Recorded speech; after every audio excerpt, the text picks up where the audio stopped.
Queridas amigas y amigos de Colbún, quiero darles la bienvenida a la versión 2020 de nuestro seminario anual Voces con Energía, instancia que venimos realizando desde el año 2016.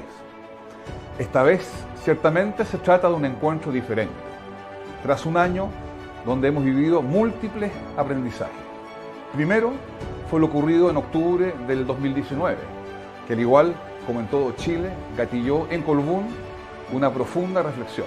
Y luego vino el coronavirus, una situación para la cual ningún país estaba realmente preparado y que nos replanteó la necesidad de ser muy flexibles y estar abiertos a aprender, a escuchar, a ponernos en el lugar del otro. Nuestra respuesta en Colbún fue asegurar la salud de nuestra gente, la continuidad del suministro eléctrico y trabajar de manera muy cercana con nuestros proveedores, contratistas, clientes y comunidades.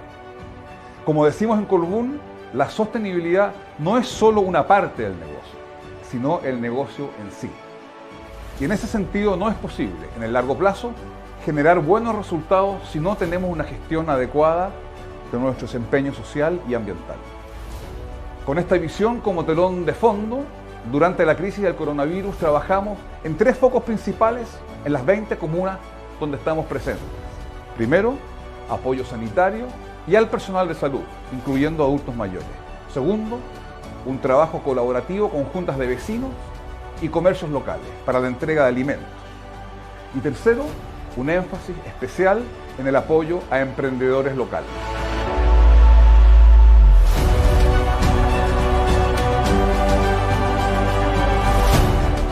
Hoy vivimos en un mundo más incierto, pero disponemos de nuevas herramientas, somos más resilientes, usamos mejor la tecnología, colaboramos de manera más decidida y nos conectamos mejor con otros.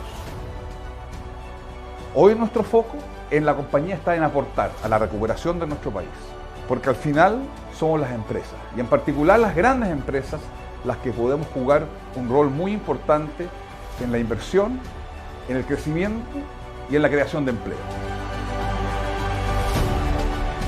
Es por eso que estamos dando un fuerte impulso a nuestro plan de inversión en fuentes renovables, para atender mejor así la demanda por energía limpia y competitiva que requieren Chile y nuestros clientes. Y este foco en la recuperación también lo estamos extendiendo a programas que estamos impulsando con emprendedores y las comunidades en las que operamos. Como compañía, nos interesa generar vinculación y cercanía con quienes son nuestros distintos grupos de interés. Y es en este contexto que queremos también promover conversaciones que generen impacto, que sean relevantes, como las que tendremos el día de hoy. Este año, Voces con Energía nos trae 2 diálogos que creemos son muy relevantes para el país. La primera, que veremos hoy, reúne a 2 destacadas figuras, como son Óscar Landerreche y Francisco Pérez Maquena, quienes desde veredas quizás conceptuales distintas reflexionarán sobre el rol de las empresas en un contexto de cambio. La segunda conversación, el próximo 26 de noviembre, contará con la presencia de Steven Pinker, un muy destacado profesor de Harvard, con quien buscaremos responder a la pregunta de si es posible ser optimistas sobre el progreso de la humanidad tras la pandemia. Bueno, nuevamente a nombre de Colbún quiero darles la bienvenida a esta conversación de hoy y dejarlos con quien conducirá este espacio, la periodista Connie Stipicic.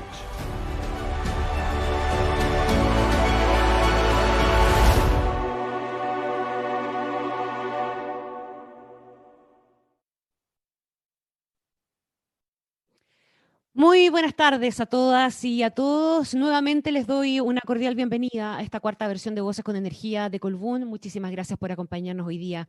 Este ha sido un año muy distinto para el mundo, especialmente para Chile. Lo decía Thomas Keller, el estallido de octubre del año pasado inició una reflexión profunda a nivel nacional que se agudizó en mayor medida este año con la crisis sanitaria mundial del coronavirus. Y en medio de la pandemia, lo que ello significó en la salud, en los puestos de trabajo, también para la economía en general, ¿verdad?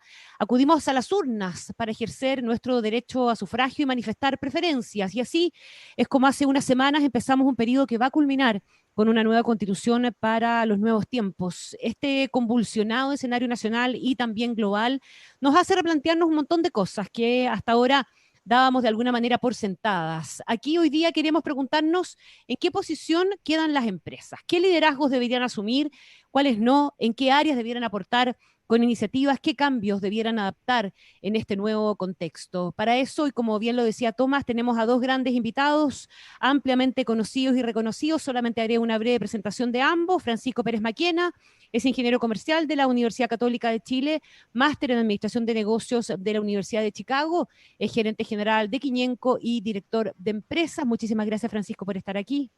Hola, Connie, muchas gracias por la invitación. Oscar Landerrecht, en tanto, es también ingeniero comercial de la Universidad de Chile, PhD del Instituto Tecnológico de Massachusetts, fue presidente de Codelco y es académico de la Universidad de Chile. Gracias, Oscar. ¿Qué tal? Hola Connie, hola Francisco.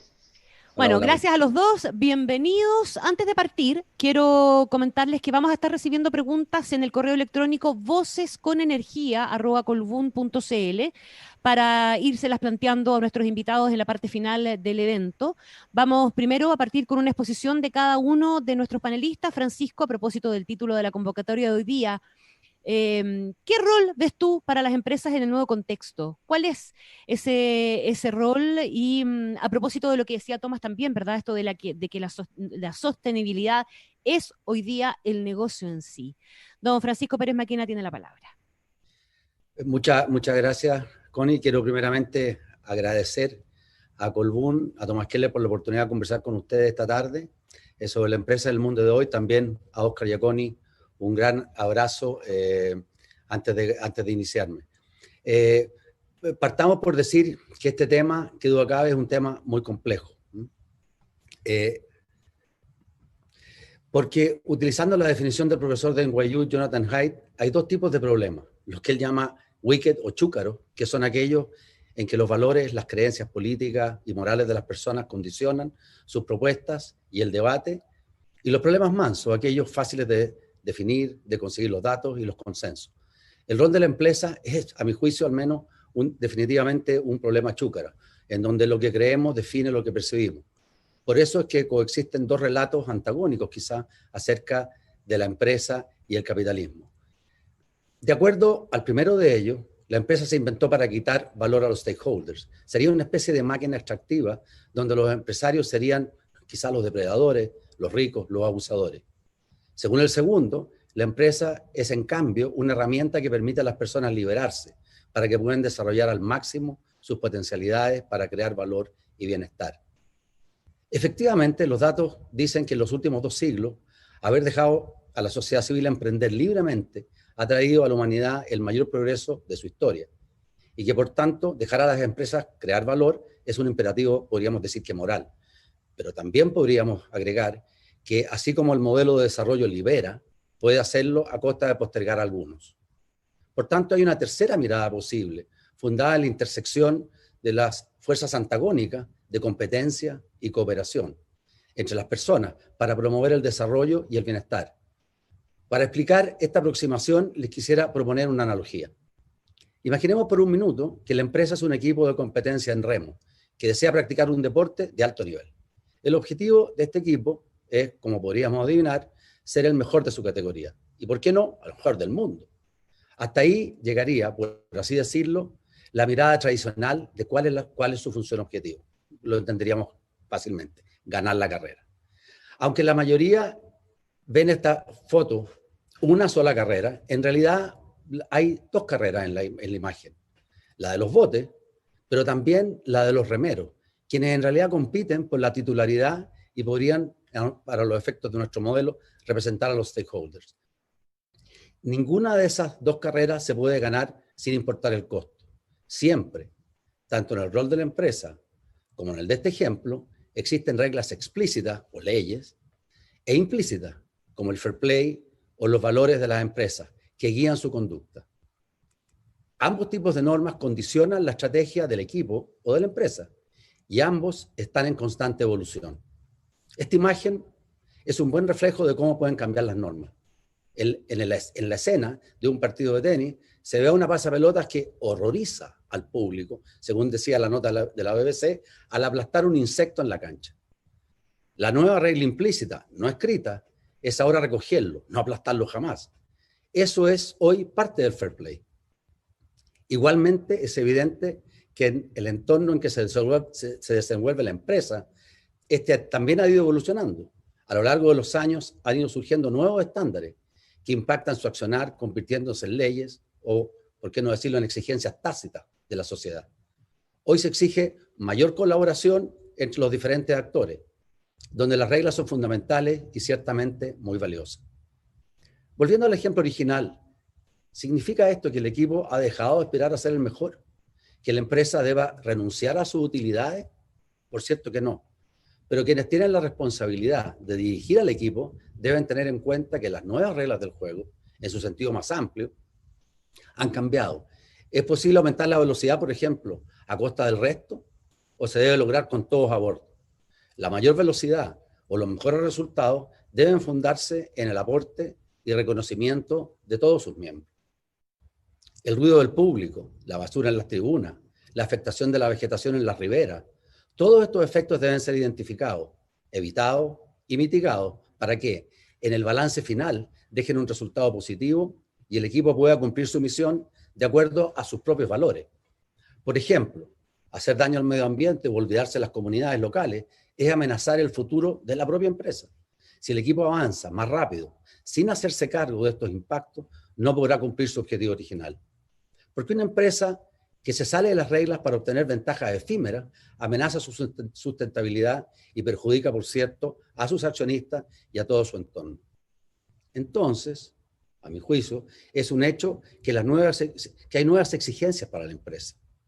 En parte, quizá por el éxito que han tenido durante estos últimos 2 siglos, es que la sociedad necesita de ellas hoy día para que aporten soluciones en ámbitos que tradicionalmente no les eran propios y probablemente estaban encargados al Estado. Para satisfacer estas nuevas expectativas, hoy se requiere actuar con valores claros y conocidos y contar con gobiernos corporativos robustos, capaces de ponderar y atender adecuadamente los intereses de sus diversos aportantes o de los grupos de interés con los que se relaciona la empresa. Estas deben buscar un permanente dinamismo, pero respondiendo al nuevo entorno, renovando su mirada y, a mi juicio, también su forma de gestión. Y teniendo siempre muy claro que los recursos son limitados y que la eficiencia es, por tanto, un imperativo inherente de la empresa y que en esta nueva concepción sigue, querámoslo o no, plenamente vigente, debiendo ser una eficiencia, eso sí, justa. No se puede intentar alcanzar la meta a cualquier costo. Así parece interesante explorar la nueva mirada que plantean Oliver Hart, Premio Nobel de Economía, y Luigi Zingales, que sostienen que las empresas debieran maximizar el bienestar de los aportantes y no necesariamente su valor de mercado.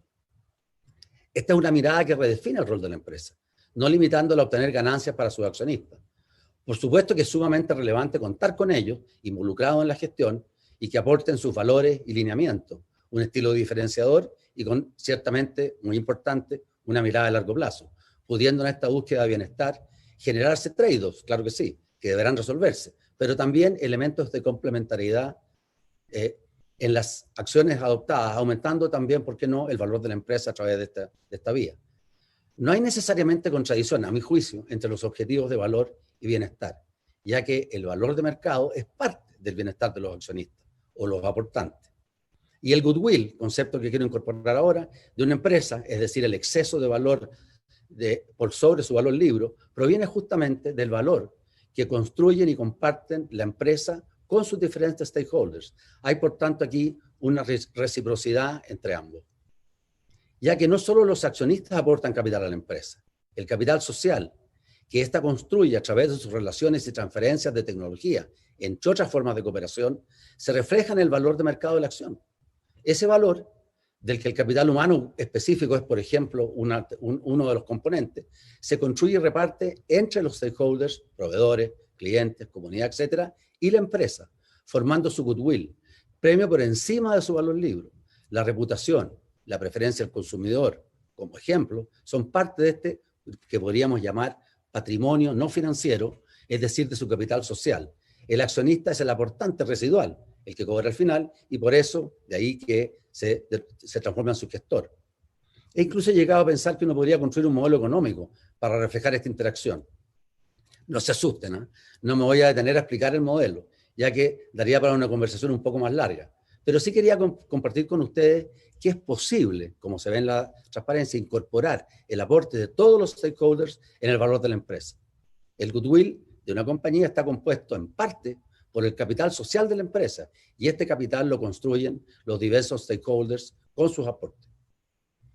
Es en ese marco de estas exigencias nuevas quizá, y de esta nueva concepción de empresa, que algunos CEOs de grandes compañías del corazón de Wall Street han hecho llamados bastante elocuentes, afirmando, por ejemplo, comillas, que se debe entregar valor a todos los stakeholders.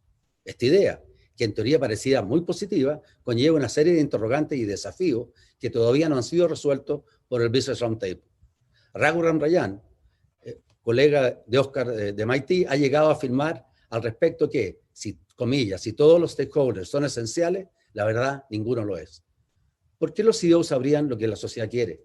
¿Acaso unos pocos líderes no electos tendrían, a través de este sistema, un inmenso poder para manejar los objetivos de la sociedad? ¿Es eso aceptable? La interrogante más importante, sin duda, apunta a que los CEOs administran el capital de terceros, y así adquieren compromisos, y si adquieren compromisos o proclaman valores no compartidos por quienes participan en la propiedad de la compañía, estos compromisos terminarán sin avances reales y pueden resultar totalmente contradictorios. En parte, eso es lo que les enrostró recientemente la senadora demócrata Elizabeth Warren. La triple última línea plantada por Colin Mayer, evaluando resultados de la empresa en 3 dimensiones, económica, social y ambiental, requiere definir lo que los economistas llamamos los betas. O sea, cómo pondero cada ámbito, cuáles son los trade-offs en que estamos dispuestos a aceptar, cómo los mido. Por eso, la definición de bienestar debe ser un acto genuino, transparente y algo muy importante, a priori, que nazca de los accionistas. Ellos, representados en el directorio de la compañía, son los que le dan a una empresa un norte, un sello, sus valores. Y si bien business as usual ya no es una opción, las buenas prácticas no pueden ser una desventaja competitiva. Los estándares de todos deben subir para que haya realmente una base sustentable. Ello es algo que ya está ocurriendo en muchas empresas de un modo genuino y de hace años. Las compañías se han ido adaptando y cuentan con políticas y reglamentos internos en que estas nuevas materias están incorporadas, buscando espacios para relacionarse más horizontalmente con sus públicos de interés, sin dejar de cumplir por eso su misión más elemental. Es desde esta aproximación que uno puede atreverse a formular quizá una nueva manera de definir el rol social de la empresa. Como dije anteriormente, crear valor sigue siendo un imperativo moral. Necesitamos del dinamismo, pero tiene que ser un dinamismo renovado, conseguido en el fondo con civilidad. Transversalmente, las distintas definiciones de los objetivos de empresa repiten ciertos términos. Ahí están rentables, stakeholders, sustentables, maximizar reglas del juego, maximizar valor, reglas del juego, propósito, ESG, en fin, todos estos términos que se han ido incorporando. Con ello en mente, me he atrevido a proponerles una definición, que diría así para la responsabilidad o para el rol de la nueva empresa.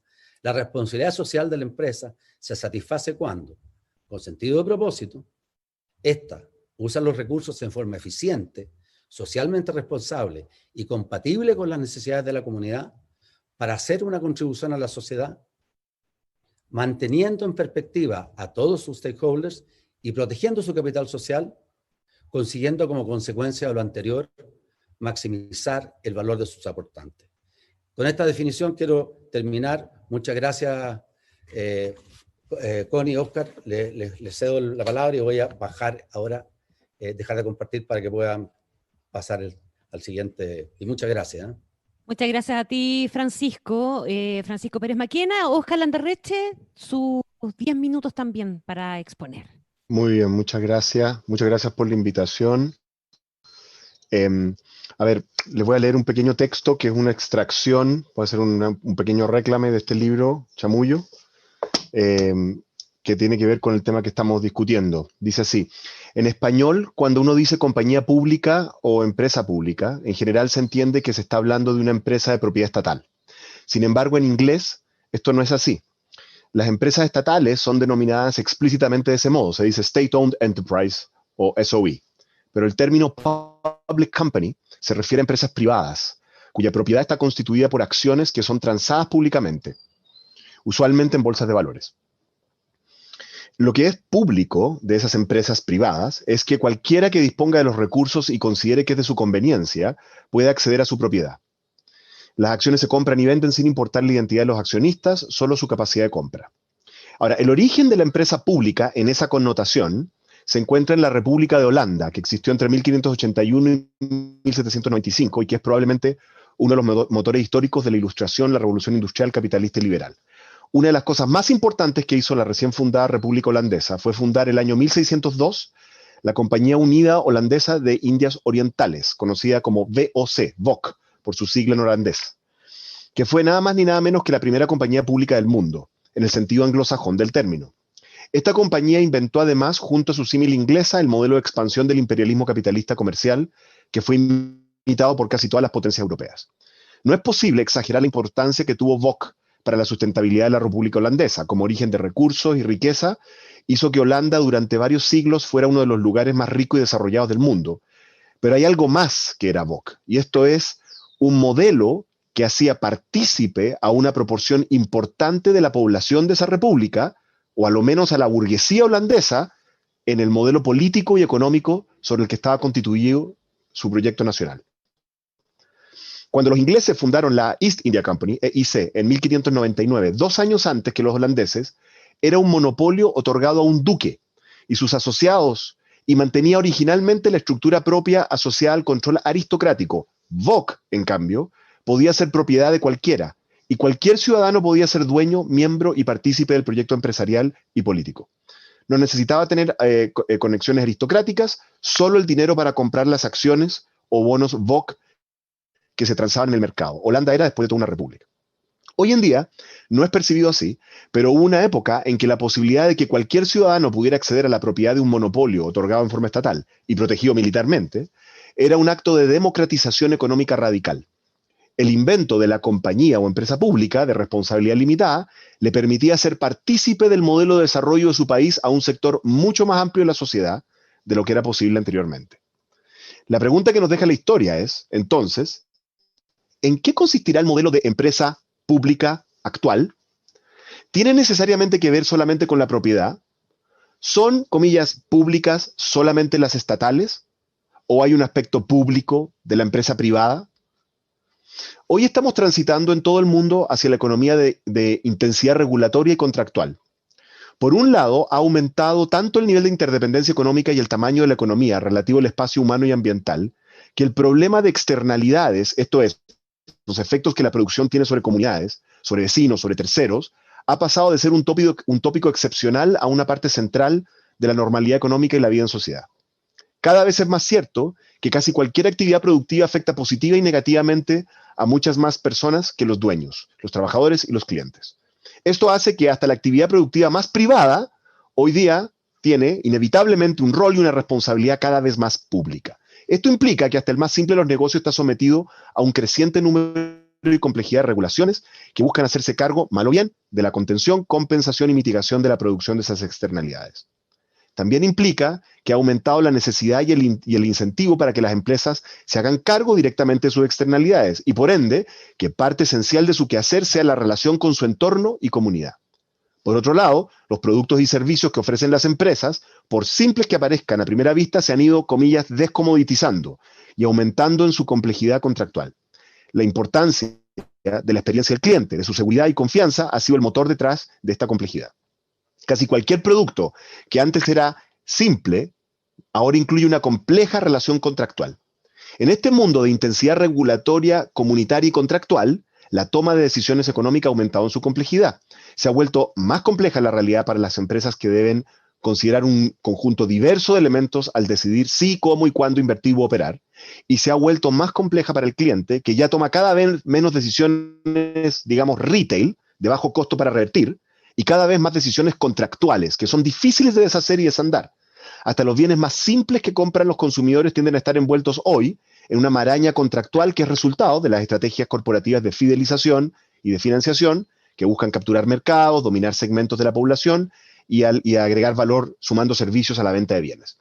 Una consecuencia de esto es que también se ha vuelto más compleja la economía para la política, los reguladores y la comunidad. Estas decisiones requieren, para ser bien tomadas, más datos y más información. Hoy las empresas y los actores económicos explícitamente compiten en el ámbito cognitivo y la economía cognitiva se ha vuelto un problema central. Los adversarios de una empresa pueden ser de una gran variedad, están por cierto sus competidores, pero hoy en la economía altamente interdependiente e intensiva en externalidades puede haber muchos más. Esos adversarios pueden ser intereses especiales de los más variados tipos, pero necesariamente, si están dirigidos por personas que saben en qué mundo están parados, usarán los instrumentos de la guerra comunicacional.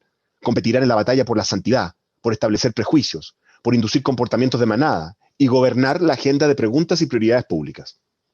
Es cándida la empresa que pretende operar haciendo como que esto no existiera o fuese una anomalía que basta sobrevivir y contra la que solo hay que reclamar, porque alguien en algún momento la va a desarmar. Eso no va a pasar. No es un problema de izquierdas o derechas, es la evolución tecnológica y la cultura de la sociedad. La empresa de esta era, por necesidad, está activamente involucrada en una batalla comunicacional. La empresa de la era de la cháchara, del ruido, sabe que su reputación y la que tiene su sector económico son tan importantes como cualquiera de los insumos críticos que consume para su actividad operacional. La empresa de hoy entiende que el problema comunicacional no es cosmético, sino que se convierte en un elemento habilitante o bien en una restricción de su modelo corporativo o empresarial. Para cuidar su reputación, por años, las empresas prefirieron pasar inadvertidas por miedo a convertirse en blanco del escrutinio público. Ante dificultades y crisis, la opción era restringir la información, cerrar filas y encerrarse en lenguaje y estrategias legales. Hay una verdadera escuela en este enfoque en las comunicaciones corporativas chilenas, que yo considero muy equivocado. Los cambios tecnológicos y culturales que estamos presenciando, nuestra entrada a la era del ruido ya no hacen factible esa estrategia. Ahora se hace necesario que las empresas asuman estrategias de comunicación efectiva, con mayor exposición pública y con una vocación real por la transparencia. La apuesta es simple: presentar los desafíos a todos los interesados, explicar la estrategia de solución y reportar sobre su evolución. Cuando ocurre un error o dificultad, ser los primeros en actuar, antes que las agencias regulatorias o la prensa lo pidan. Se requiere reformar la manera en que las empresas se relacionan con el ámbito público, instaurando sistemas y una cultura de transparencia para divulgar información de interés público, de forma proactiva, actualizada, accesible y comprensible. Lo que necesitamos buscar, entonces, es un nuevo modelo de empresa privada. Una empresa privada que es, comillas, pública. La que, reitero, no tiene nada que ver con que sea estatal, pero sí se tiene que hacer cargo necesariamente del problema público que enfrentan. Lo que tienen que considerar quienes apoyan el emprendimiento, la transacción, la gestión y la venta es la posibilidad de que la, comillas, nueva empresa privada, pública, también necesita encontrar una manera de hacer partícipe a más actores que conforman el entorno empresarial. Necesita incorporar en su proyecto actual a la república que lo rodea, así como los holandeses. No a la fantasía nostálgica de la república que fue, sino a la república que es y la que será. Ese modelo de empresa se está creando, a veces proactivamente, pero mi percepción es que mayoritariamente a regañadientes, a tirones, con dificultades, con escándalos, pero inevitablemente nacerá.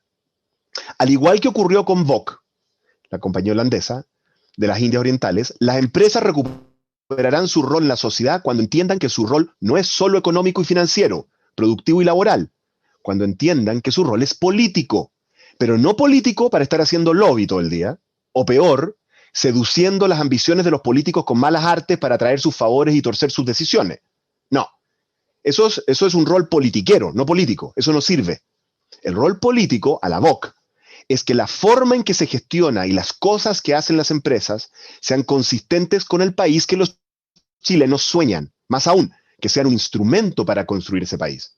Y los chilenos y chilenas quieren un país más próspero, que complete su paso al desarrollo económico, claro, pero también un país más justo, más inclusivo y más igualitario, en que las discriminaciones y exclusiones históricas que acarrea nuestra cultura, de clase, de género, de raza, se acaban. Y por Dios que hace falta para eso, ¿no? Y ese rol público no es una estrategia de comunicaciones, no es una campaña. Solo sirve si refleja algo real, si reflejan, si me permiten, la convicción de sus dueños, accionistas, directores y directivos. Si no es así, se nota. No te creen cuando tú no te crees. Hay algunos muy buenos ejemplos de empresas chilenas a las que se les nota que han ido adquiriendo esas convicciones. Se les nota y se les cree. La mejor política de relaciones corporativas es la que tiene la fuerza de las convicciones, de la verdad. Cuando las empresas sean vistas como agentes de ese cambio, como agentes del país que los chilenos quieren construir, tendremos la nueva empresa chilena, un nuevo modelo de empresa privada pública. Solo entonces completaremos nuestro paso al desarrollo. Y quizá, en esto Chile podría volver a liderar en nuestra región y en el ámbito de las economías emergentes. Estamos construyendo ahora una nueva democracia. Es una propuesta de salida a esta crisis global de la democracia, una propuesta chilena. Nosotros somos los que hemos propuesto este camino de la nueva Constitución. Quizá podríamos ofrecer una salida también a la crisis contemporánea del capitalismo contemporáneo. Una nueva empresa privada pública. Muchas gracias. Muchísimas gracias a ti, Óscar. Gracias a los dos por su posición. Vamos a abrir espacio para conversar. Quiero recordarles a todos que pueden generar preguntas en torno a lo que han estado escuchando y recordar a todos que si tienen alguna, la pueden mandar a voces@colbún.cl. Los escuchaba súper atentamente y hay, ¿verdad?, una carta muy comentada de diferentes CEOs de compañías estadounidenses agrupados bajo el Business Roundtable, donde modificaron abiertamente su visión y afirmaban que las compañías, muy en la línea de lo que los dos están planteando, tienen que generar valor para todos sus grupos de interés y no solamente para los accionistas. Los escucho a ambos, ¿verdad?, de estar de acuerdo con eso, absolutamente en sintonía con eso y de alguna manera dejar en claro que ese camino que se traza en esa nota es lo que está en sintonía con, comillas, estos nuevos tiempos, el camino para adaptar a la empresa al nuevo contexto social. Pero me quedan algunas dudas y yo creo que hay bastante más que matices eventualmente en la posición que todos tengan. Por ejemplo, una pregunta. Esto que ustedes dicen y que está en la visión del Business Roundtable, ¿es aplicable para todas las empresas? Por ejemplo, ¿qué pasa con las empresas grandes? Las empresas que tienen un controlador, pareciera que podrían tener un camino más fácil que aquellas que tienen accionistas minoritarios, pasivos, que buscan principalmente la rentabilidad. ¿Es posible para cualquier empresa transformarse en esta lógica que decía Óscar, de ser una empresa privada con un rol público en el fondo? Porque eso es un poquitito, me imagino, lo que Óscar estaba planteando. Estamos hablando de que todos pueden subirse a un carro de este tipo. No sé, estoy pensando, Bill Gates puede donar, pero es distinto que Microsoft done, por ejemplo, hablando de un rol que va un poquitito más allá, yendo incluso hacia la filantropía. Francisco Pérez Maquena. Mira, yo en la empresa privada pública es una manera de expresarlo, yo lo he expresado de una manera distinta, pero en el fondo yo creo que la idea que hay detrás es la misma. Yo en mi mente medio matemática trato de construir como modelos y lo que yo me imagino en el fondo es que cuando uno entra a optimizar dentro de una empresa, la verdad es que resuelve un problema con los demás. Es imposible encontrar el óptimo, la eficiencia perfecta, sin los demás, los que te están entregando las materias primas, los que trabajan contigo, no cooperan en eso. Y para que cooperen, tú tienes que entregarle algo a cambio. Por ejemplo, el ejemplo que me gusta usar a mí es el del capital humano. O sea, tú entrenas a tu gente, pero una parte de ese valor que se construye a través de estar más capacitado y ser más productivo, se lo tiene que llevar al trabajador. Una parte que es la empresa, obviamente, a través de su productividad. Pero, por lo tanto, el proceso de optimización y maximización de beneficios es un ejercicio y un esfuerzo conjunto. Podríamos decir hasta que de la comunidad, porque tú vas a usar las calles, ¿no es cierto? Vas a estar... va a estar digamos, de alguna manera afectando a los demás y necesitas de su cooperación. Entonces, ese es quizá el cambio que yo hago y que entiendo que es parecida a la idea de Óscar en la empresa privada pública. Lo que yo digo, la optimización es un problema de una comunidad, no es un problema solo de una de las partes de la comunidad. No se puede encontrar el óptimo solo. Esa no es la primera cosa. Ahora, en lo segundo, en el tema de las donaciones, mira, yo la verdad que ahí me quedo, es un tema bien peludo, también, como diría Jonathan Haidt, es un tema wicked, ¿no es cierto? O espinudo.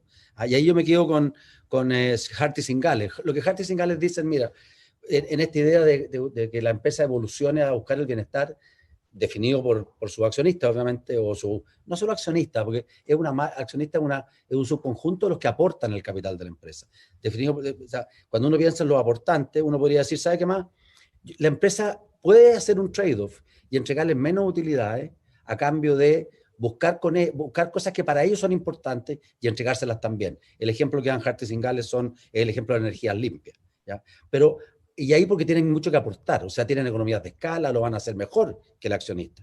Pero cuando se trata de donar plata, de ese tipo de cosas, no hay realmente una mejor capacidad de la empresa que de sus accionistas en ese proceso. Y como los accionistas, como bien decía Oscar, están en constante cambio y además piensan distinto, en esa segunda faceta es mejor lo que dicen ellos, ¿no? Y Oliver Hart se ganó el premio Nobel por los contratos incompletos, justamente por las complejidades de estas relaciones. Lo que dicen ellos, ellos prefieren que lo haga Bill Gates a que lo haga Microsoft. Esa sería un poco la respuesta que te podría... Oscar, y meter también en esta cuestión el tipo de empresa, ¿influye o no influye en esta lógica? O sea, yo creo que siempre hay mucha heterogeneidad en el mundo de las empresas, hay temas de tamaño, hay temas de sectores, hay sectores que son más competitivos que otros. Naturalmente una empresa que tiene una posición dominante va a tener más rentas, ¿no es cierto? Va a tener más espacio para jugar un rol. Yo en esto tengo una posición bien impopular, digamos, en el mundo del que provengo, político, en el mundo de la izquierda, digamos, ¿ah? Y es que yo, lo que he leído de experiencias de desarrollo me indica de que hay un rol absolutamente insustituible para la gran empresa. O sea, todos los casos exitosos de desarrollo, uno puede encontrar que las pymes del norte de Italia, del sur de Alemania, no sé qué, pero eso es como una parte que acompaña, que ayuda, ¿no? Pero en lo central eso es el rol que asumen las grandes empresas de los países, ¿no? Los grandes grupos empresariales, ¿no es cierto? ¿Por qué? ¿Y por qué? Eso es muy natural, porque tienen un poco lo que tú dices, el espacio, ¿no? La posibilidad de tener una estrategia más mixta. Ahora, yo creo que a donde yo voy, que yo creo que es complementario a lo que está diciendo Francisco, es que este rol público de la empresa tiene mucho que ver con la narrativa de desarrollo del país. ¿Ah? O sea, no es solo, un poquito voy a exagerar tomándome el tema de las donaciones. O sea, como que las donaciones eso no es. Está bien que hagan donaciones. De hecho, en Chile hay un súper bajo los indicadores de donación privada en realidad, pero comparado con Estados Unidos, digo. Ah, pero está bien que hagan, si ese no es el problema, pero ese no es el rol al que yo me refiero, ¿no? O sea, cuando Elon Musk manda un cohete al espacio y todos lo vemos y nos emocionamos de verlo despegar, ¿entiendes tú? Yo no gané nada de plata con eso, nadie me dio empleo ahí, no recibí ninguna donación, pero recibí una donación aquí, ¿no es cierto? Y las empresas en los países exitosos, digamos, dentro del desarrollo del capitalismo de la revolución industrial, son aquellas que, además de generar valor, empleo y todo lo demás, son capaces de generar una narrativa de progreso, de vanguardia, de futuro, de avance tecnológico, ¿no te fijas? Y de avance social, ¿no? De que esto es un instrumento del cambio social. Por ejemplo, yo tengo la impresión de que en la empresa chilena todavía, si uno mira los cuadros empresariales top, digamos, la gente más importante, me incluyo yo, habiendo pasado por Codelco, a pesar de que es estatal, digamos, predominamos, digamos, básicamente los hombres blancos de la élite. Vamos a decir las cosas como son, ¿no?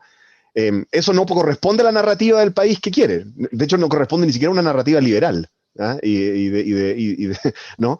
y meritocrática. Entonces, en el fondo, ahí está, es un ejemplo, ¿te fijas? Ahí está o sea, cuando uno diga, no, estas empresas van a ser top, pero mira esta empresa, está llena y la gente talentosa que hay, es de todo tipo de personas del país, de lo que compone nuestra nación, de todas las naciones, etnias, género, identidades que componen nuestro país. ¿Te fijas? Entonces, por ejemplo, eso es una narrativa. Eso es una narrativa. Y a mí lo que yo creo que ahí sí muchas empresas pueden hacerlo. Yo creo que hay un camino. Déjenme plantearle, ustedes han mencionado varias veces a Singale, está también Rajan, y ellos sostienen que necesita el capitalismo ser salvado de los capitalistas. Primero, saber si están de acuerdo ustedes con esa aseveración, y la pregunta es, ¿cómo? ¿Quién tiene que enfrentar ese problema? ¿Las empresas a través de mayores niveles de autorregulación o el mundo político a través de mayores y mejores regulaciones y políticas públicas? Francisco. Yo creo que los dos. O sea, hay espacio obviamente, para la autorregulación y para el cuidado, que es imposible conseguir esos objetivos si la gente no coopera, digamos. Pero claramente esas son materias que le corresponden al Estado regular. Y justamente para que el capitalismo tenga un fin noble, ¿ah? Tiene que ser en competencia, ¿ah? Yo creo que eso es sin lugar a dudas así. Ahora, aquí fíjate que uno empieza, y uno de los problemas que tiene, a mi juicio, el statement del Business Roundtable hasta donde lo dejaron ellos. Ahora, ellos cuesta ponerse de acuerdo cuando juntáis a 180 CEOs para decir cualquier cosa. O sea, y me encuentro sorprendente que hayan llegado a una frase tan larga, pero en el fondo lo que hay aquí es una tensión, y a lo mejor Oscar me puede ayudar con este concepto, entre cooperar y competir. Necesitamos cooperar, pero también necesitamos competir. ¿Te fijas? Porque si no, no vamos a entregar soluciones eficientes a la población, soluciones económicas para que puedan hacer cundir más su presupuesto. ¿Te fijas? Entonces, yo creo que cuando uno pone énfasis en la cooperación, corre el riesgo, ya Adam Smith lo decía respecto de la junta de empresarios, digamos, decía que cada vez que se juntan los empresarios para competir, para subir los precios. A eso viene Adam Smith, ¿no es cierto?, desde el principio, está en la riqueza de las naciones. Entonces, tenemos esa como ambivalencia o ese conflicto, ¿ya? Que hay que resolver de alguna manera, y obviamente, como estamos en constante revisión de lo que se puede hacer y lo que no se puede hacer, creo que aquí queda tendida la ropa como para poder resolver ese problema, porque Zingales y Rayán se refieren justamente al capitalismo clientelista, a lo que hablaba Oscar, de este cuento de andar haciendo lobby para conseguir oligopolio, para conseguir un favor.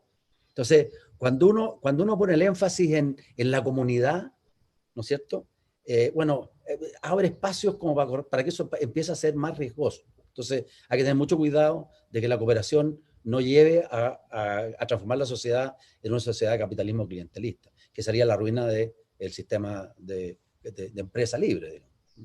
Oscar, y para complementar un poquito, en la misma dirección también, si tú opinas que aquí tiene que haber una acción de autorregulación o una regulación de frentón vía políticas públicas de parte del mundo político, eso no podemos no cruzarlo con el proceso de legitimación, ¿verdad?, que las empresas tienen que desarrollar. Aquí estamos en medio de un contexto de mucha desconfianza, de mala evaluación de todas las instituciones, incluyendo también a las empresas. La consigna del abuso se instaló en su momento en primer lugar hacia muchas acciones del mundo empresarial, los temas de la corrupción en la política, del financiamiento de la política, y podemos hacer una larga lista de cuestiones para que también lo consideremos en la ecuación. Todo esto es un proceso de legitimación en construcción.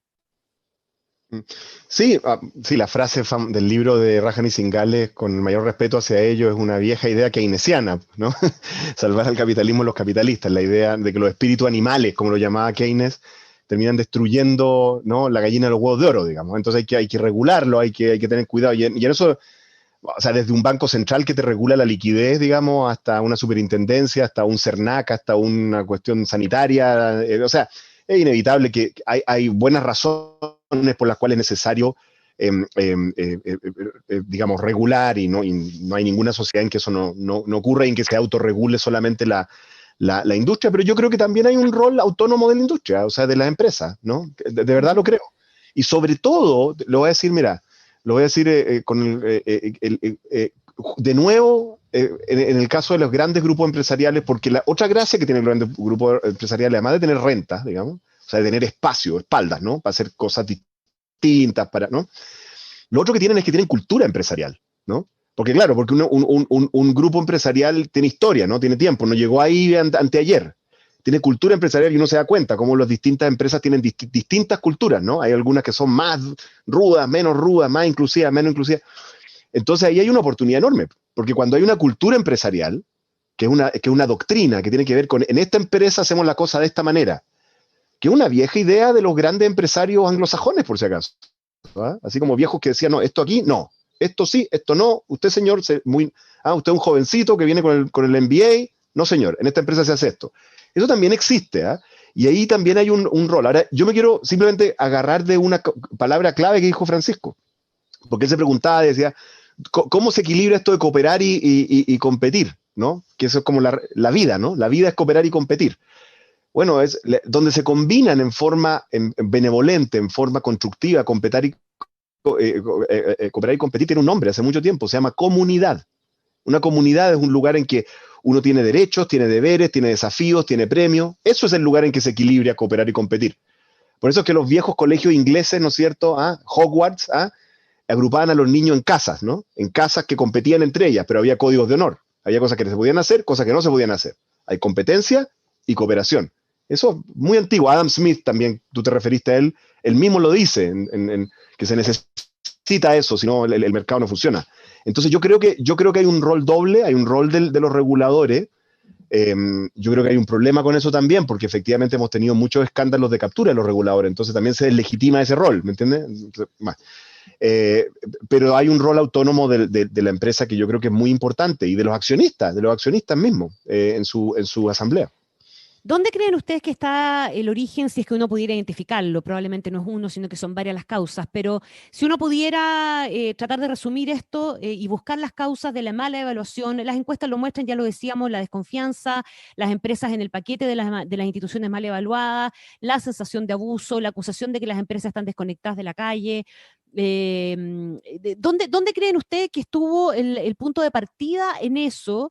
Y me gustaría tratar de ejemplificarlo con una industria en particular, con las AFP. Les puedo explicar por qué me gustaría ejemplificarlo con eso, pero me imagino que se lo sospechan. Yo me acuerdo hace mucho tiempo atrás haberle dicho a más de alguien las AFP, el problema es que el rol de más allá de ser una suerte de oficina de JP Morgan o de otro tipo de banco de inversión, no se está jugando el rol que la gente le atribuye a la AFP como parte de un sistema de seguridad social. Nunca se asumió que las AFP fueran parte de eso y probablemente eso también esté podamos encontrar ahí una explicación importante al minuto de crisis que están pasando las AFP frente a las personas. Francisco. Francisco, estaba silenciado. Perdón, tú hiciste la pregunta, sí. ¿de dónde viene la mala percepción de las empresas y en general de las instituciones? Porque esto va mucho más allá de las empresas. Yo creo que las causas son muchas, o sea, la respuesta corta, muchas causas. ¿Ah? Sin embargo, yo creo que primero distinguir aquí entre lo que la gente opina de su empresa y lo que opina de la empresa. Da la impresión de que ahí también hay una brecha grande. La gente en general, lo que conoce, lo que es más cercano, tiene, por lo menos a la luz de las encuestas, tiene una buena opinión de su empresa. Ahora, quizá no tanto de las empresas. Y ahí, obviamente, bueno, tú mencionabas los casos de colusión, en fin. Yo quiero agregar una variable adicional, y es que uno de los problemas que yo creo que hay hoy día es que se ha producido un gap entre los bienes y los servicios.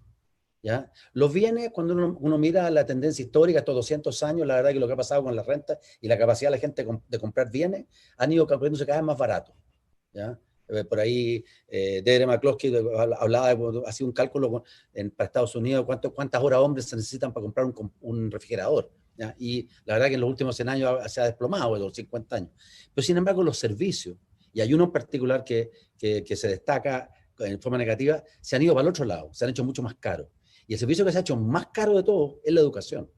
Entonces, bueno, eso es un tremendo problema, porque es la educación la que nos va a permitir nivelar la cancha. Entonces, entonces, yo creo que de dónde viene la mala percepción, en una parte yo creo también del hecho de que cuando uno mira el presupuesto familiar, la verdad que el porcentaje de la renta que se está yendo a pagar servicios hoy día, que antes no existían, ¿ya? Es muy grande. Pero no quiero eludir el tema del tema de la AFP. Yo creo que lo que también pasa ahí es que dos cosas. Los valores y las preferencias de las personas van evolucionando. Y cuando uno mira lo que pasó con la industria de la AFP, yo fui presidente de la asociación de AFP al principio. ¿Eh? Te puedo decir que y repetí esto 50 veces, nunca me escucharon. Y es que yo creo que o sea, es difícil que tú consigas cariño de parte de tu consumidor si le dices, pásame plata durante 40 años y el año 41 nos vemos. Y en el intertanto, no tengo nada que entregar, no tengo ningún servicio que te pueda servir. No es tan así, porque está el seguro de invalidez y sobrevivencia, los técnicos van a decir, oye, pero si la persona se hubiera invalidado, habría tenido una pensión antes, en fin, pero en la práctica el beneficio de la AFP era muy lejano, ¿ya? Y por eso es que yo creo que una de las cosas que hizo falta, ¿ya? Es haber permitido que las AFP se acercaran con beneficios concretos a sus afiliados, ¿ya? Y se pudo haber hecho perfectamente. Hay un montón, no quiero latearlos con ideas, desde lo que llaman los gringos los reverse mortgages, hasta créditos para casos. O sea, no tiene mucho sentido que una persona que se está muriendo y tiene 35 o 40 años tenga que esperar a los 60 para que le entreguen su plata, si no va a llegar. Entonces, hay un montón de situaciones de borde, ¿ya? Que uno pudo haber perfectamente abarcado con propuestas y que, sin embargo, como que se hizo poco, no se hizo mucho. Pero ¿qué explicación tienes tú para que no se haya hecho? Porque esa es parte sustancial del problema también. No, yo creo que a todo el aparato, a la institución, incluso al Estado, le conviene, ¿no es cierto?, que estas platas queden ahí resguardadas sin que nadie las pueda tocar, porque obviamente el déficit fiscal en el futuro va a ser más chico. Pero la verdad es que uno necesita acercar la institución a la persona para que la persona la valore, ¿ya? Y yo creo que el gran problema de la industria FP tiene que ver con eso. Ahora, se está llevando culpas que no son de ella, obviamente. O sea, hay un montón de problemas que tienen que ver con el mercado laboral, ¿no es cierto?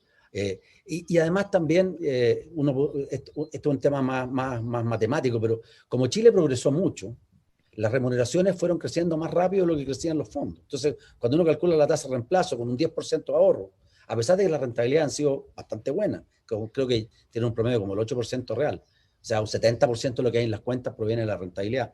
Cuando uno calcula la tasa de reemplazo, que llaman los técnicos, o sea, cuánto es mi pensión respecto a cuánto gané en mi última remuneración, no la promedio, no la primera, la última, la verdad que los números salen pobres. Entonces, y eso sumado a las lagunas previsionales, etc. Mira, en esto la solución está, yo creo que clara. O sea, si tú quieres mejorar las pensiones, tienes que ahorrar más, como promedio. Ahora, pueden haber temas redistributivos entre medio, pero al final del día la comunidad tiene que ahorrar más. Y eso es un tema que yo creo que en parte, ¿por qué no se resolvió? No sé, pero yo creo que ahí está la causa de por qué hay un problema real detrás de lo que hoy día estamos viviendo. Oscar Anderreche. Sí, yo creo que el tema de la FP es un caso de estudio del problema reputacional, ¿eh? Francamente es como casi para el Harvard, ¿cómo se llama? Para las colecciones de casos de Harvard, más o menos, porque yo creo que ahí hay fallas de todos lados. Yo creo que es súper interesante lo que dijo Francisco, de hecho no lo había pensado, ¿eh? Así que te lo voy a robar en algunos lugares. No es necesario robar. Bien público, bien público. No, esta idea de que hay un problema estructural en esto de que está muy lejos el retorno del servicio, y que me parece como un problema estructural. Claro, y ahí tú dices, bueno, ¿qué había que haber hecho para revertir eso? Pero yo creo que también hay otra cosa. Yo creo, o sea, yo soy un poco más joven, no recuerdo cuando tú estabas a cargo, Francisco, pero yo encuentro una muy mala opinión de los dirigentes gremiales de la asociación de FP en el último tiempo. O sea, los niveles de arrogancia o sea, era casi que era como una especie de suicidio político, era una cosa impresionante. O sea, entonces yo veo una cosa muy, muy mal ahí, pero también tengo que decir de que había un problema como de construcción, que era como la institucionalidad, y es que al final del día esto es un impuesto. O sea, al final del día es un impuesto. Otra cosa es que se use para una cuenta individual. Todavía me acuerdo cuando yo era un joven potrillo, digamos, empezando a hacer asesorías a los políticos, que me mandaron a hablar con algunos dirigentes del mundo de la AFP, y yo les decía, esto es un impuesto, tienen que entender que es un impuesto, ustedes son unos privados que administran un impuesto. Y dicen, no, esto no es un impuesto. Claro que es un impuesto. Y el problema es cuando un impuesto lo administran empresas privadas, pucha, tú tienes que tener una explicación muy clara, ¿no? Porque al final del día la empresa privada hereda los problemas de diseño del sistema. Yo, por ejemplo, considero, y lo digo abiertamente, lo he dicho muchas veces, yo considero que la FP en promedio han hecho un muy buen manejo financiero. Honestamente, lo pienso, ¿no? Pero cuando yo comencé a cotizar, cuando salí de la universidad y comencé a cotizar y hice el cálculo de cuánto yo tenía que cotizar, al tiro dupliqué mi cotización, porque sabía finanzas. Y después cuando descubrí que eso era más o menos lo mismo que hay en el promedio de la OCDE, me di cuenta que 10% no iba a alcanzar. Y eso que soy una persona que probablemente no iba a tener tantas lagunas laborales, etcétera. Entonces, pucha, o sea, si tú haces mal la institucionalidad, es como que creaste una cuestión para fallar. Entonces yo creo que hay un problema de cómo se ha manejado un poco el gremio, ¿no? Yo encuentro que no se han manejado muy bien, honestamente. Y encuentro que también la manera en que esto está conceptualmente mal. O sea, un impuesto lo tiene que manejar el Estado, porque ¿quién responde por los impuestos? El Estado. La licitación y de administración de fondos puede estar en manos de privados, no hay ningún problema con eso. Pero a mí me parece que ahí hay como un problema como conceptual que era una bomba de tiempo política hecha para que tuviera un problema. Y por si acaso existen países que se manejan así. Canadá es el típico ejemplo que se usa siempre. Entonces yo creo que es un caso, creo que las ISAPRES también podría uno también usar, algo parecido ocurrió en otro momento, ¿no? Hace tiempo atrás. Pero yo creo que efectivamente ahí hay una cosa compartida, y eso es malo porque en el fondo ahora estamos viendo los efectos, en que el país empieza a tomar medidas dañinas para sí mismo y para sus trabajadores, como resultado de esto que no entendemos lo que estamos haciendo con este mecanismo. Entonces, bueno, eso. Este es un tema Nos han fascinante. llegado, Francisco. No, es un tema fascinante y es tan amplio y tantas cosas que se podrían decir de esto.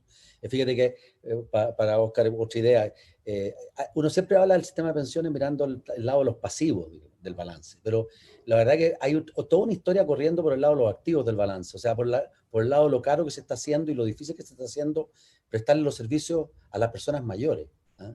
Que es la plata para la cual se van a usar los recursos de la AFP, porque la verdad que el IPC, por decirlo así, de los servicios necesarios para atender a los más viejos, es mucho más grande que el IPC del promedio de la población. Entonces, ese es otro tema, que tiene más que ver con la oferta de servicios. Bueno, pero no quiero latearlos, perdón.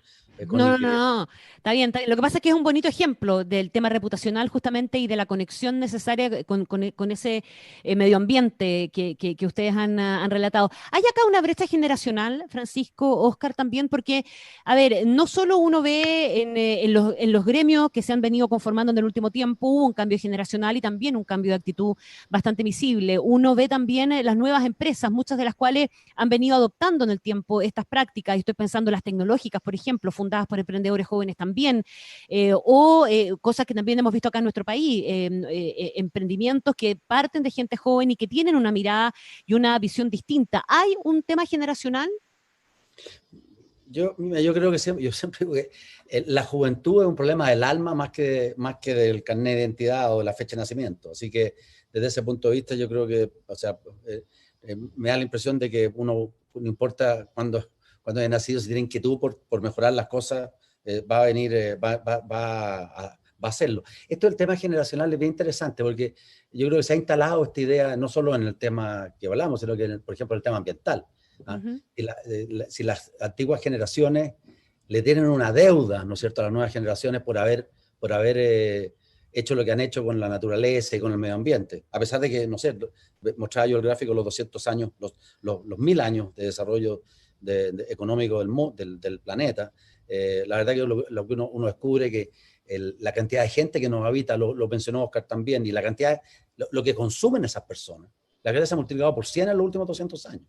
Entonces es una tremenda presión, obviamente, y eso probablemente ha hecho, claro, que para poder abastecer a 7.000 millones de habitantes que viven ya no 26 años como vivían en 1820, sino que casi 70 años hoy día. Bueno, obviamente que eso ha puesto presión sobre los recursos, y particularmente los recursos naturales. Y esa es la deuda. Pero por otro lado, están las cosas buenas que le estamos dejando a las generaciones venideras. Si recorremos 200 años, podríamos partir de la penicilina, los antibióticos, ¿no es cierto? O sea, todo el conocimiento en general. O sea, ellos, es cierto, a lo mejor hemos cometido algunos errores como generación, y en ese sentido nos hacen ese cargo. Pero por otro lado, también es cierto que no hemos perdido el tiempo en las generaciones pasadas. No me refiero a la mía, sino que a las anteriores, para construir un mundo mejor. Yo creo que eso es importante también. Steven Pinker, cuando les toque, les va a hablar de eso seguro, porque se ha especializado en ese tema. ¿Oscar? O sea, yo lo veo en la facultad donde yo enseño, en la Facultad de Economía y Negocio de la Universidad de Chile, que es una escuela de economía y negocio, ¿no? Yo lo veo entre los estudiantes de negocio, de administración, ¿no? Y yo ya, o sea, soy suficientemente viejo, a pesar de las apariencias, para ver el cambio, ¿no? El cambio a través de las generaciones. Y claro, el tipo de estudiante, lo que quiere hacer, lo que quiere lograr, los estudiantes a los que yo les enseñaba hace 15 años atrás, digamos, o más, qué terrible, es muy distinto de hoy. O sea, yo veo, por ejemplo, los estudiantes hoy vienen con esta mirada de las empresas B, por ejemplo, ¿ya? O vienen con esta mirada de que, o ni siquiera tenéis que explicarles esto de que la empresa, claro, es para ganar plata, es para rentabilizar, es para generar valor, por supuesto, pero también quiere tener una misión social, que tiene que impactar sobre la vida y la calidad de las personas. Y eso, fíjate que ni siquiera se los tenemos que educar, eso ya viene, ¿no? Más bien lo que nosotros hacemos es como tratar de enseñarles cómo hacerlo bien. Entonces yo sí siento que hay algo así, y yo creo que es muy natural, Connie, porque después de todo las generaciones nuevas, incluso al nivel de los empresarios, son más educadas, más globalizadas, más viajadas, ¿no es cierto? El viejo empresario así, que tenía camiones, digamos, que nunca había salido de Chile, ¿ya? Su hijo fue y pasó un tiempo afuera, ¿me entienden? ¿No? Entonces, yo creo que ese cambio, yo por lo menos lo siento. Ahora, si eso está impactando sobre los directorios, o sea, si ya ha sido suficiente o ya ha pasado suficiente tiempo o ya tiene una masa crítica como para empezar a impactar sobre los directorios, como digo, de las grandes empresas. Bueno, ahí Francisco me puede decir, digamos, no lo sé todavía. Ahora, yo no sé pero si... va a ocurrir, yo creo que va a ocurrir. Sí. Yo no sé si es para matizar o no esto, ¿verdad? Pero también tenemos casos de súper emprendedores jóvenes, capos, Sinvergüenza. ¿verdad? Súper capaces que, no sé si sinvergüenzas, pero estoy pensando en Facebook, estoy pensando Sí, no, no, bueno, y podemos ir sumando nombres que han sido acusados de eliminar a la competencia, por de supuesto. pisotear al resto, ¿verdad? Que han enfrentado acusaciones de poder de mercado, de malas prácticas también, explicaciones ante el Congreso estadounidense, etcétera, etcétera. Hay también ahí, eso pasa, no sé si porque se están Sí. metiendo en un mundo desconocido y todo por descubrir, o porque también hay en esta generación una cuestión de vamos para adelante y vamos resolviendo en el camino. No, es porque hay ángeles y demonios en la naturaleza humana y por eso que no se puede dejar de regular y tampoco hay que caer en la efebocracia, ¿no? Esto de como de que porque es joven es bueno, ¿no? Y también hay viejos de empresarios de la generación anterior que eran súper choros como trataban a los trabajadores. También hay casos de eso, por ejemplo. Pero yo creo que como promedio sí hay un cambio cultural, o sea, hay que reconocer. Yo lo veo en la facultad, o sea, eso es todo. Y en los bordes siempre ocurren ese tipo de cosas, o sea, son las cosas nuevas las que presentan los mayores desafíos de redefinir las reglas del juego, ¿no es cierto? Es un deporte Hablando nuevo. de redefinir las reglas del juego, déjenme meterlos en el tema constitucional, porque mucho de lo que estamos hablando pasa por el momento que está viviendo el país, ¿verdad? Chile tiene en este momento un momento histórico que puede ser una tremenda oportunidad. Y la pregunta es, ¿cómo deben los empresarios subirse a ese carro? ¿Deben participar organizadamente? ¿Qué aporte pueden hacer los empresarios? ¿Cómo hacerlo además también, ojo, para que no parezca que están necesaria o solamente defendiendo sus intereses? Defender los intereses de cada uno es legítimo, siempre que se haga con transparencia, ¿verdad? Es absolutamente legítimo. Pero el punto es de qué manera hacerlo, contribuyendo efectivamente a que este buque sea un buque mejor para todos y no parecer solo defendiendo la parcela propia. Francisco. Yo creo que la Constitución me acuerdo una vez con Fernando Bacha de hacer una presentación donde me tocó justamente compartir con él el estrado y me ilustré un poquito en qué es lo que era lo esencial a mi juicio. Y yo creo que descubrí dos cosas. La primera es como son las reglas del juego que protegen a la minoría. La mayoría no necesita constitución, porque con el 51% puede fijar las reglas que quiera, digamos. La segunda cosa importante de una constitución es que controle lo que llamaríamos, para volver a la empresa, los costos de agencia del Estado. ¿Ya? O sea, que los funcionarios públicos y en general el Estado cumpla realmente con su misión sin abusar del poder que le entregamos. ¿Ah? Y en ese sentido es mucho más amplia que va mucho más allá de lo que es el mundo de la empresa. Tiene que ver con la libertad de las personas, ¿no es cierto? Con el tema político, lo que llaman los derechos de los individuos. Ahora, tangencialmente, a través de los derechos de los individuos, obviamente uno llega claramente a las fundaciones más básicas de lo que es necesario para que se desarrollen la actividad empresarial. Y yo creo que no son muchas las cosas, pero hay cosas que son importantes. Como dirían los gringos, el rule of law o el Estado de Derecho es muy importante. La libertad de emprender, la libertad de asociación, voy a mencionar la propiedad privada. Pero hay una cosa que también es crítica y es que tiene que haber eficacia al final del día en que las personas que se sientan perjudicadas puedan reclamar para que les cumplan. Yo creo que eso también es importante porque para que no haya, como lo que decían algunos, ni excepción ni fraude en las relaciones. Pero es esencialmente eso. Ahora, yo creo que aquí los empresarios son más individuos que un colectivo, ¿eh? Son más ciudadanos que un colectivo. ¿No te gusta la idea de que participen organizadamente en la discusión constituyente? Porque se está armando un poco eso. Yo creo que todo el mundo tiene el derecho a dar su opinión y es legítimo que lo hagan las organizaciones gremiales, etcétera, etcétera, pero este es un tema de los ciudadanos y es un tema que va mucho más allá de los empresarios, a mi juicio. ¿Ah? Eso sería mi opinión. Oscar, ¿de acuerdo o no? A ver, yo creo una cosa importante decir es que, mira, alguna vez alguien que me enseñó a ver ballet, ¿eh? Cuando uno va a ver ballet, decía, oye, el ballet nunca se ve en la primera fila, siempre tienes que ver un poquito más atrás. Porque cuando uno está muy cerca, ve transpirar, ve el sonido, no se ve bien. Desde lejos se ve bien, ¿ya? Y la verdad es que yo quiero que nos demos cuenta de que el proceso constituyente chileno tiene buen lejos. Tiene buen lejos. Es un país que se metió en el lío en que estábamos hace un año, ¿no? Que es una de las explosiones globales, Líbano, Hong Kong, de lo que Ian Bremen ha llamado la recesión democrática global, o sea, crisis de la democracia liberal, y de repente estamos saliendo con un proceso constituyente que tiene bastantes rasgos ejemplares. Claro, hoy en día estamos que no, que los independientes, que los pueblos originarios, pero eso lo vemos nosotros. Desde lejos, ¿no? El Valais se ve mucho mejor. Se ve como que vamos a tener la primera constitución escrita en forma paritaria, ¿no?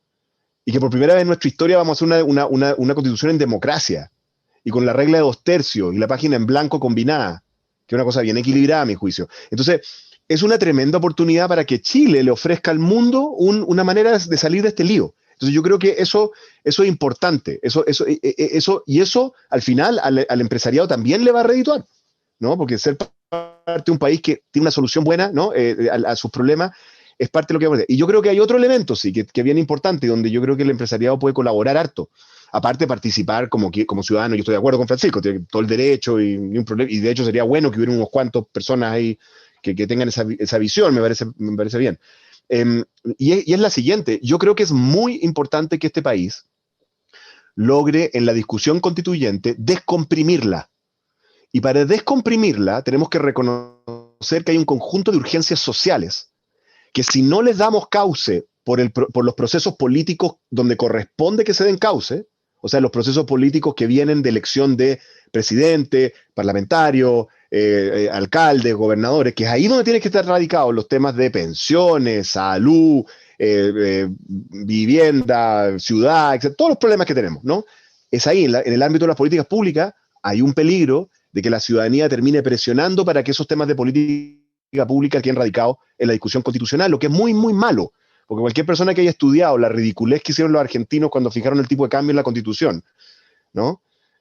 O los brasileños la tasa de interés en la Constitución, o los italianos que colocaron el derecho al trabajo y nunca lo cumplen, se da cuenta de que eso no funciona. La Constitución tiene que ser un lugar en que establecemos unas reglas para un funcionamiento democrático que funcione mejor nuestra política para resolver los problemas. Pero estamos en un problema, hay un tema de urgencia, la gente espera soluciones pronto. Entonces yo creo que ahí tiene un rol importante el empresariado, porque lo que sería muy malo es que haya una agenda de reformas sociales potente, paralela al proceso constitucional, radicado en la próxima elección presidencial, en la próxima elección parlamentaria, y que la gente que vaya con esa agenda de reformas sociales sea motejado de chilezuela, de esto, de extremista, de no sé cuánto, y que se le haga un bloqueo. ¿Pero cuál te imaginas cuál es el rol que debieran cumplir los empresarios en esa lógica?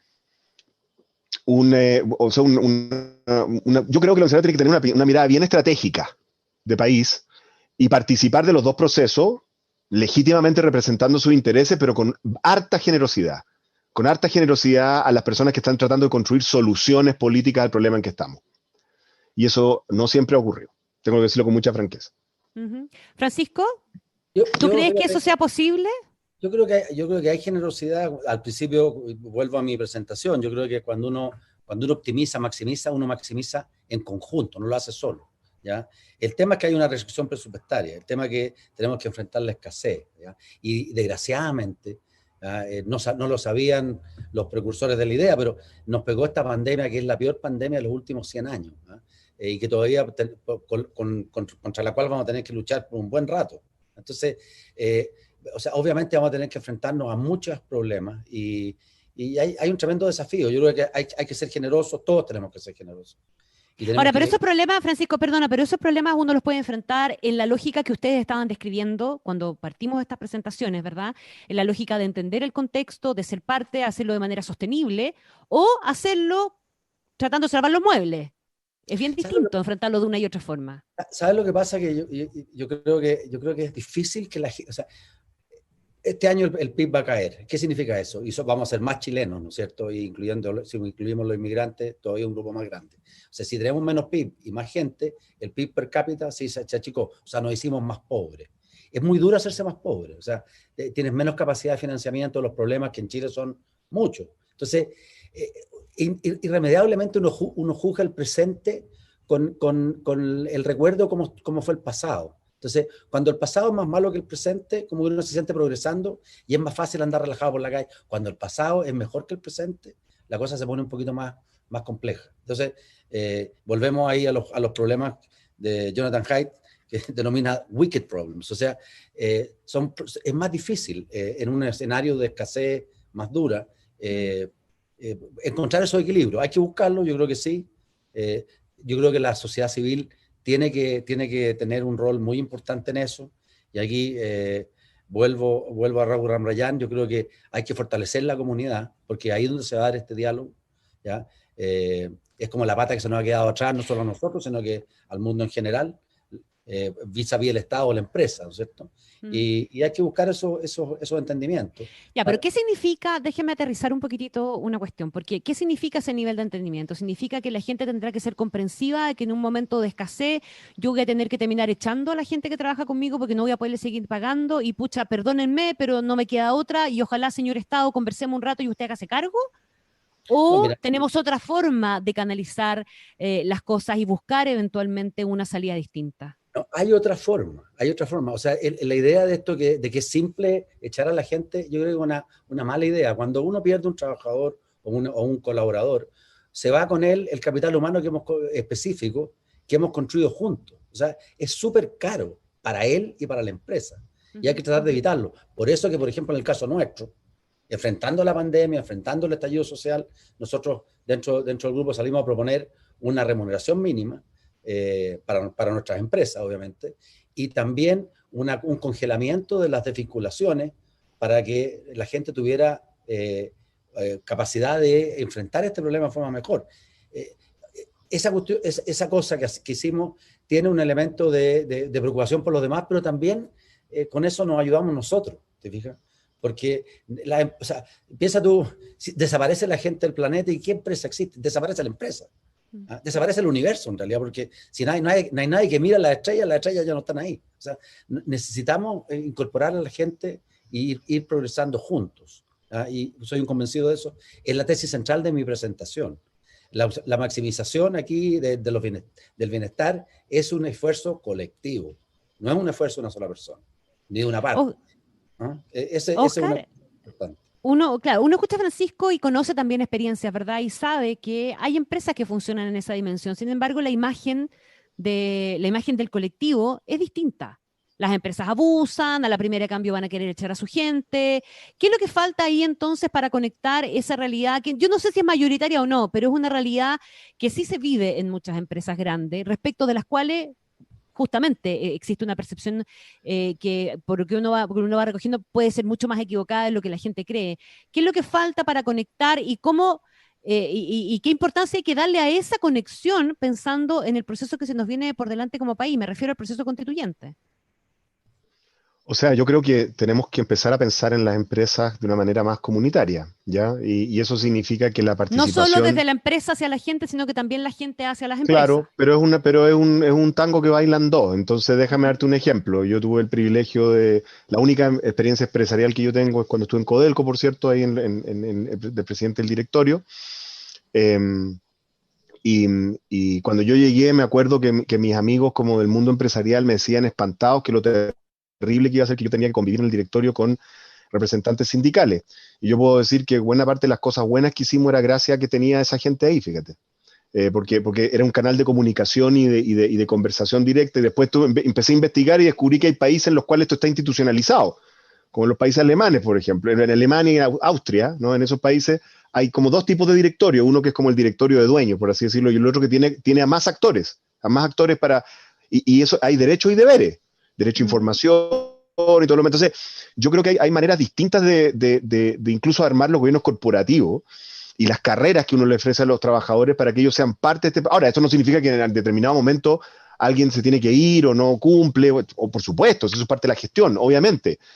Pero si tú eres parte de una comunidad que está construyendo algo, es muy diferente, la manera en que se comporta la gente es muy diferente a que si tú eres simplemente parte de un lugar en que vas a cumplir con tu trabajo para cobrar un cheque, ¿me entiendes? Porque ahí no te importa un bledo. Al final del día, el liderar a las personas yo siempre digo, son tres elementos y son siempre los mismos. Y esto es lo mismo en un equipo de fútbol, una empresa, un partido político, cualquier cosa. Una organización humana funciona cuando las personas que componen esa organización humana saben qué es lo que están construyendo y valoran lo que están construyendo, saben lo que se les pide para construir eso, qué es lo que tengo que hacer, y saben qué es lo que van a recibir a cambio. Cuando eso está claro, y eso está conversado y eso es compartido, eso funciona. Y si uno lo piensa, las empresas disfuncionales, usualmente porque esto no está funcionando, también los países disfuncionales porque estos tres elementos no están, que es lo que nos pasa en Chile. Entonces yo creo que se puede construir, pero requiere abrirse hacia otras maneras de organización. Oye, cuando los trabajadores se hacen parte del problema y asumen los beneficios y los costos, se vuelven harto más responsables de lo que uno cree. Harto más responsable. En esta misma lógica, y para ir cerrando ya, hemos recibido varias preguntas, he ido metiendo algunas en la conversación y acá también espero resumir y recoger algunas de las inquietudes. Esa es tu manera de decir que no canalizaste ni una. No, ¿cómo se te ocurre? No, ¿qué pasa con la gran organización que es el Estado en toda esta lógica? Que podría ser la super mega gran empresa finalmente, ¿verdad? ¿Cómo ven ustedes el rol del Estado y cuán necesario también es que reconversemos el tipo de Estado? Así como estamos hablando del tipo de empresa y cómo tienen que instalarse las empresas y cómo situarse en el nuevo contexto y ser sostenibles, etcétera. ¿Cómo ven ustedes el Estado entonces? ¿Francisco? Yo creo que ahí hay una reforma pendiente que te puede tener enormes beneficios para los ciudadanos. Y la verdad es que cuando uno mira lo que pasa ahí... mira, los economistas hemos inventado un montón de términos y creemos que disciplina fiscal, y esto es una idea mía también, disciplina fiscal significa gastar lo que uno recauda. Pero la verdad es que para mí eso no es disciplina fiscal si uno gasta de más y gasta mal, ¿ya? Eso lo financia traspasándole el problema a otro grupo que ahora tiene el problema, ¿no es cierto? Si yo tengo un déficit en el sector público, ¿ya? Y eso lo financio subiendo las tasas de impuestos, que es distinto a subir los impuestos.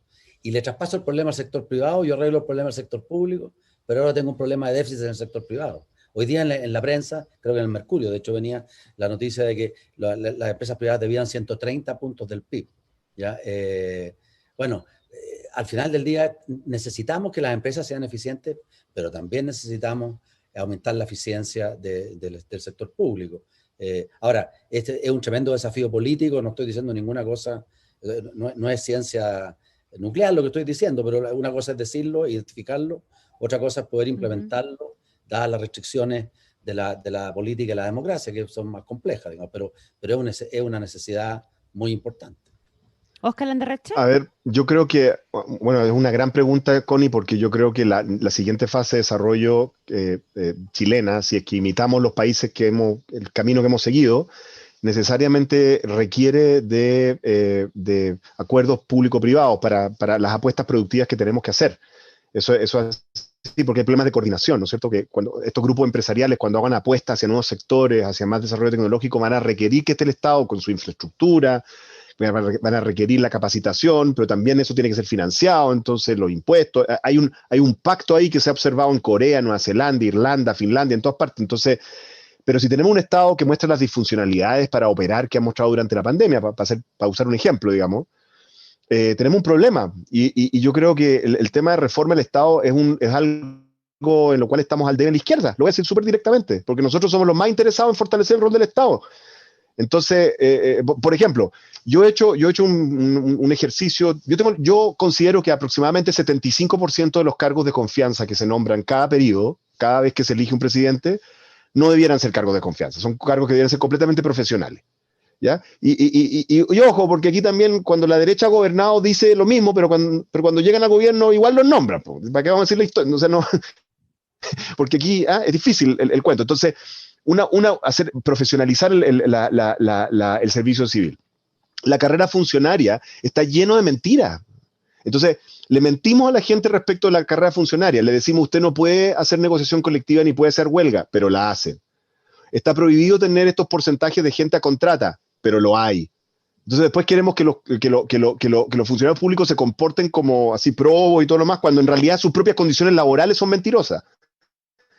Tercero, los temas de ética. O sea, nosotros necesitamos gestionar de una manera mucho más fuerte el hecho de que no penetre el clientelismo y la corrupción en los ministerios. Y eso ya hay fórmulas probadas. Uno puede usar modelos sacados justamente del mundo privado. Debieran existir en cada ministerio una especie de comité paritario ético, en que los propios funcionarios de carrera más antiguos sean los que resguarden que no ocurran cosas impropias con los políticos que están a cargo a cada rato. Entonces, hay reformas que se pueden hacer.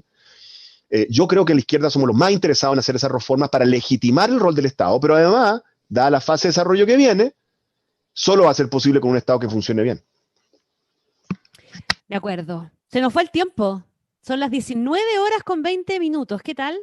Pasó volando, así que quiero darle las gracias. Muchísimas gracias a los dos, a Óscar Landerreche y a Francisco Pérez Maquena por haber participado hoy día, invitados a participar en la segunda conferencia de Voces con Energía 2020 de Colbún, que se va a hacer, como ya lo habíamos anticipado, el próximo 26 de noviembre a esta hora y por este mismo canal. El invitado es el reconocido psicólogo experimental y profesor de Harvard, Steven Pinker, autor del libro En Defensa de la Ilustración. Con él la idea es buscar responder a la pregunta de si es posible ser optimista sobre el progreso de la humanidad tras la pandemia. Qué pregunta, ¿eh? Óscar, Francisco, muchísimas gracias, que estén súper bien. Gracias a ti, Connie. Muy buenas tardes a todos ustedes, ¿eh? Que estén bien. Chao, chao. Cuídense, ¿no? Cuídense. Eso.